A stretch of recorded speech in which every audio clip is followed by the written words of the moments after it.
जसीर की पेशी हुई है। कड़ी सुरक्षा के बीच कोर्ट में उसे पेश किया गया है। जम्मू कश्मीर से उसे गिरफ्तार किया गया था और आज ही दिल्ली लेकर उसे एनआईए की टीम पहुंची है। आतंकी उमर का साथी है जसीर बिलाल उर्फ दानिश और ड्रोन बनाने में यह माहिर बताया जा रहा है। अहम जानकारी आपको दे रहे हैं, जसीर बिलाल वानी उर्फ दानिश, जिसे नेशनल इन्वेस्टिगेशन एजेंसी ने श्रीनगर से गिरफ्तार किया था। एजेंसी के द्वारा उसे दिल्ली के पटियाला हाउस कोर्ट में पेशी के लिए लाया गया है। जसीर ने सुसाइड बॉम्बर उमर को टेक्निकल सपोर्ट दी थी। ये व्यक्ति ड्रोन को मॉडिफाई भी कर सकता है। उमर के साथ षड्यंत्र में ये शामिल था। बड़ी खबर आपको बता रहे हैं, जहां दानिश को कोर्ट लाया गया है। एनआईए कोर्ट में इसकी पेशी होनी है। जम्मू कश्मीर से इसे गिरफ्तार किया गया था और टेक्निकल सपोर्ट इसने सुसाइड बॉम्बर डॉक्टर उमर को दी थी। उमर वही जिसने लाल किले के ठीक सामने 10 नवंबर को 6:52 पर धमाका किया था। फिदाइन अटैक था, आत्मघाती हमला था और डॉक्टर उमर उसमें खुद मारा गया था। और डॉक्टर उमर की मदद करने वाला ये जसीर वानी उर्फ दानिश, इसे एनआईए कोर्ट लाया गया है। आतंकी जसीर कोर्ट में पेश हुआ है। आप देखिए, ये बैकलॉग बैच 2022-23 का संभवतः इंजीनियरिंग स्टूडेंट है। काजीगुंड से इसे गिरफ्तार किया गया है। जसीर बिलाल उर्फ दानिश इसका नाम है और ड्रोन बनाने में माहिर, ड्रोन को मॉडिफाई करने में माहिर और टेक्निकली इसने उमर को सपोर्ट किया और इस षड्यंत्र को रचने में ये भी शामिल था और इसकी अब कोर्ट में पेशी हो रही है। इससे पहले आपको बता दें कि बीते कल एनआईए कोर्ट ने जिस तरह से आरिफ, जो ड्राइवर बताया जा रहा है जिसके नाम पर वो I-20 कार रजिस्टर्ड थी जिससे धमाका किया गया, उसकी पेशी हुई। 10 दिन की एनआईए रिमांड पर उसको भेजा गया और अब पटियाला हाउस कोर्ट में इस दानिश की पेशी हो रही है और इस पेशी के लिए इसे लाया गया है। आप देखिए, यहाँ पर रैपिड एक्शन फोर्स के जवान तैनात हैं, पुलिस यहाँ पर मौजूद है। खुर्रम शहजाद का सीधे रुख करेंगे, हमारे साथ जुड़ चुके हैं। खुर्रम, जरा देंगे अपडेट्स।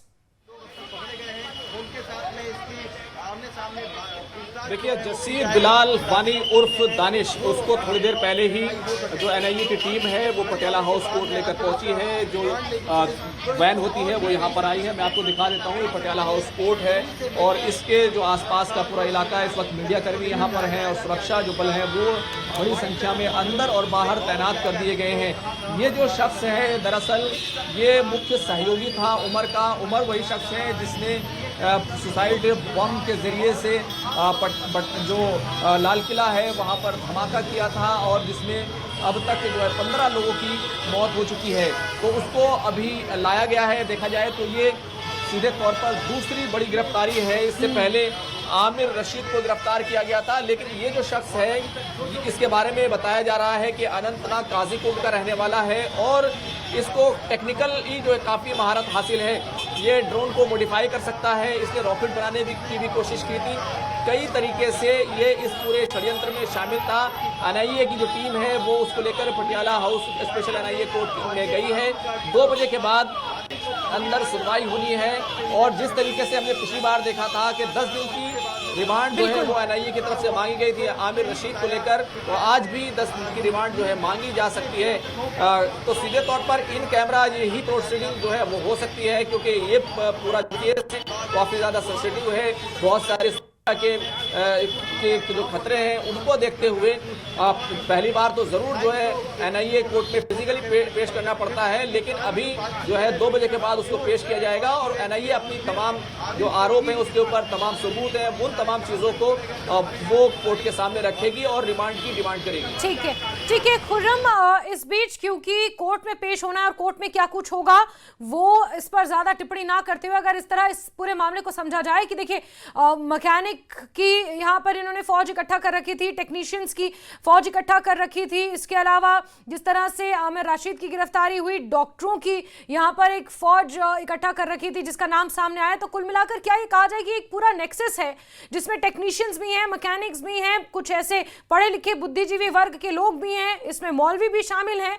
तो क्या हम कहें कि इस एक मॉड्यूल की जड़ें अभी बहुत गहरी हो सकती हैं? ऐसा जैसे जैसे कार्रवाइयां सामने निकल कर आ रही हैं, गिरफ्तारियां सामने हो रही हैं, कम से कम यही प्रतीत हो रहा है उससे। तो बिल्कुल आप आपने सही कहा। देखिए ये बहुत ही कई राज्यों में फैला हुआ है ये पूरा नेक्सस, और ख़ासतौर से जम्मू कश्मीर में जो है इस पूरे नेक्सस की जड़ें थी। और जिस तरीके से दूसरी गिरफ्तारी हुई है और उमर से क्योंकि लिंक है, ये जो शख्स है जसीर जो ये शख्स है उर्फ दानिश, ये जो है डॉक्टर आदिल का जो पड़ोसी है, तो इसने काफ़ी ज़्यादा भूमिका निभाई है। और अगर इस पूरे आप मामले को देखें तो जिस तरीके का मटेरियल का इन्होंने ब्लास्ट में इस्तेमाल किया, उसको लेकर जिस तरीके की जो अब खबरें आई हैं, जिस तरह के इशूज़ जो है वो पाए गए हैं, और शू बम का जिस तरीके से इस्तेमाल करने की बात सामने आई है, उससे साफ है कि ये बहुत सारे लोग इसमें शामिल थे। टेक्निकल लोग शामिल हैं जो आईईडी बना सकते हैं, जो ब्लास्ट का मटेरियल को अलग अलग तरीके से केमिकल के साथ उसको बड़े ब्लास्ट में तब्दील कर सकते हैं। जिस तरीके से गिरफ्तारियां हो रही हैं, अब दिल्ली में भी देखिए कि जिस तरीके से 20 लाख रुपए इकट्ठा किए गए थे। ईडी जो है आज दिल्ली भर में जो 25 से अल्फला ट्रस्ट और अल्फला यूनिवर्सिटी से जुड़े हुए जो ठिकाने हैं, उन पर छापेमारी जो है उसने सुबह शुरू की थी और छापेमारी अभी तक जारी है। दूसरी तरफ ये शख्स सामने आया है, तो जांच एजेंसियां धीरे धीरे इस पूरे नेक्सस को एक्सपोज करने की तरफ जो है अब बढ़ती जा रही हैं। और जिस तरीके से दिल्ली में देखिए, दिल्ली में जांच चल रही है इसकी, हरियाणा में जांच इसकी चल रही है, उत्तर प्रदेश में जांच चल रही है, जम्मू कश्मीर में जांच चल रही है। तो ये बहुत बड़ा जो है नेक्सस जो है जिसको एनआईए जो है अब लीड कर रहा है, और दूसरी जो एजेंसियां हैं वो उसको सहयोग दे रही हैं। बिल्कुल बिल्कुल खुर्रम, आप नजर बना के रखे। बहुत शुक्रिया हमारे साथ जुड़ने के लिए, तमाम तफसीलात के लिए। तो जैसे आमिर रशीद को 10 दिन के एनआईए रिमांड पर भेजा गया है, क्या उसी तरह की इस जसीर उर्फ दानिश को भी रिमांड मिलती है, ये देखना काफी महत्वपूर्ण रहेगा। टेक्नीशियन बेसिकली ये बताया जा रहा है, यानी कि इसे टेक्निकल नॉलेज बहुत ज्यादा है, ड्रोन बनाने में और ड्रोन को मॉडिफाई करने में महारत हासिल है। और इसने उमर को, जो कि सुसाइड बॉम्बर था, उससे बहुत ज्यादा मदद की है। बैकलॉग बैच का 2022-23 का ये इंजीनियरिंग स्टूडेंट संभवतः है, जिसे अनंतनाग काजीगुंड से गिरफ्तार किया जा चुका है और उसे पटियाला हाउस कोर्ट में पेश किया जा रहा है, जिसकी तस्वीरें आप देख रहे हैं। जब उसे कोर्ट लाया गया था हथकड़ियों में बंधा हुआ, उससे पहले की ये तस्वीरें आपके टीवी स्क्रीन पर हैं। कड़ी सुरक्षा के बीच ये तमाम गिरफ्तारियां हो रही हैं। कहा जा सकता है कि ये दूसरी ऑफिशियल गिरफ्तारी है। इससे पहले आमिर रशीद को गिरफ्तार किया जा चुका है, जो कश्मीर का ही रहने वाला था, और i20 कार जिससे धमाका हुआ उसी के नाम पर रजिस्टर्ड थी। उसी ने उमर को ये कार दी थी। उमर के साथ आकर कुछ दिनों दिल्ली में रहा भी था।